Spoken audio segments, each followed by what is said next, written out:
Hi hello सगळ्यांना. आज आपण बनवणार आहोत पायनॅपल शिरा. चला तर मग पाहूया त्याची रेसिपी. पायनॅपल शिरा बनवण्यासाठी आपण इथे रवा घेतलेला आहे, थोडा जाडाच घेतलेला आहे. त्यानंतर इथे आपण 1 वाटी साखर घेतलेली आहे. इथे आपण अननसाचे काप घेतलेले आहेत, आपण त्याची प्युरी तयार करून घेणार आहोत. त्याचबरोबर इथे अननसाचे आपण छोटे छोटे तुकडे केलेले आहेत त्यामध्ये टाकण्यासाठी. त्यानंतर इथे आपण तूप घेतलेलं आहे आणि ड्रायफ्रूट्स घेतलेले आहेत, काजू बदाम आणि किशमिश. त्याचबरोबर वेलची घेतलेली आहे सोलून. सर्वात आधी आपण अननसाचे काप करून घेतलेले आहेत आणि आपण त्याची प्युरी तयार करून घेणार आहोत मिक्सरमध्ये. सर्व अननसाचे काप आपण मिक्सरमध्ये टाकून बारीक वाटून घेणार आहोत. आता आपले अननसाचे काप बारीक वाटून झालेले आहेत, तुम्ही बघू शकता. त्याचबरोबर आपण इथे ड्रायफ्रूट्स कट करून घेतलेले आहेत. आता शिरा बनवायला आपण सुरुवात करूया. त्यासाठी आपण एका कढईमध्ये तूप टाकून घेऊया. तूप चांगलं गरम झालं की आपण त्यामध्ये काजू बदाम भाजून घेऊया. आता आपलं तूप चांगलं गरम झालेलं आहे. आता आपण त्यामध्ये काजू बदाम आणि किशमिश भाजून घेऊया. काजू बदाम किशमिशचा रंग चांगला लालसर होईपर्यंत आपण परतून घेऊया.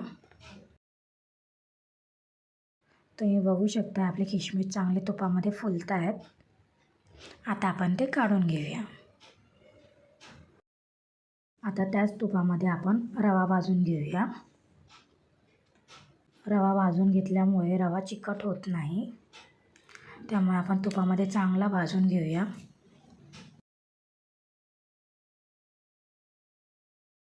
आता आपला रवा चांगला तुपामध्ये परतून झालेला आहे, तुम्ही बघू शकता. आता आपण तो काढून घेऊया एका प्लेटवर.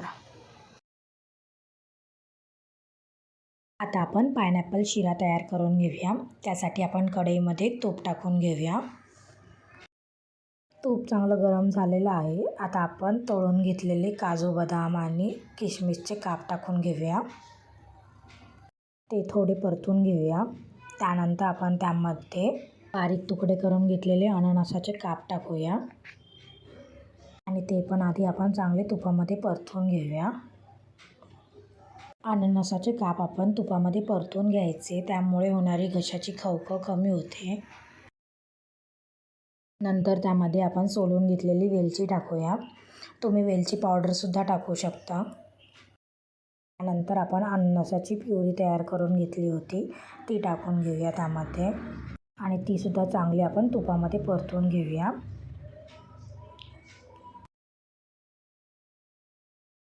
त्यानंतर आपण त्यामध्ये पाणी टाकून घेणार आहोत.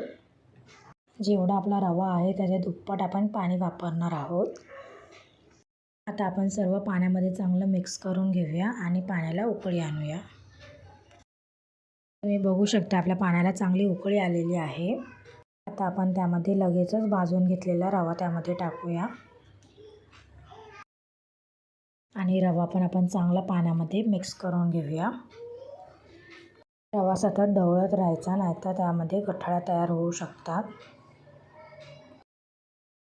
रवा चांगलं पाणी शोषून घेईपर्यंत आपण ते ढवळत राहणार आहोत.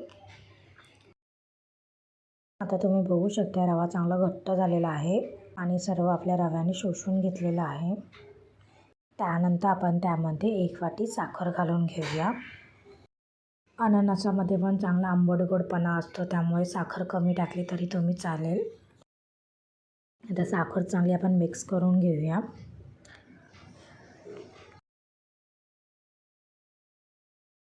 आता आपली साखर पूर्णपणे वितळलेली आहे रव्यामध्ये. आता आपण त्यामध्ये 2 चम्मच तूप वरून सोडून घेऊया. अशा प्रकारे तूप वरून सोडल्यामुळे आपला रवा चिकट होत नाही आणि मस्त मऊ लुसलुशीत होतो. त्यामुळे तुम्ही पण घरी नक्की ट्राय करून बघा अशा प्रकारे पायनॅपल शिरा. आता आपला पायनॅपल शिरा तयार झालेला आहे. आता आपण तो सर्व करून घेऊया. तयार आहे आपला अननसाचा शिरा. तुम्ही पण घरी नक्की ट्राय करून बघा. थँक्यू.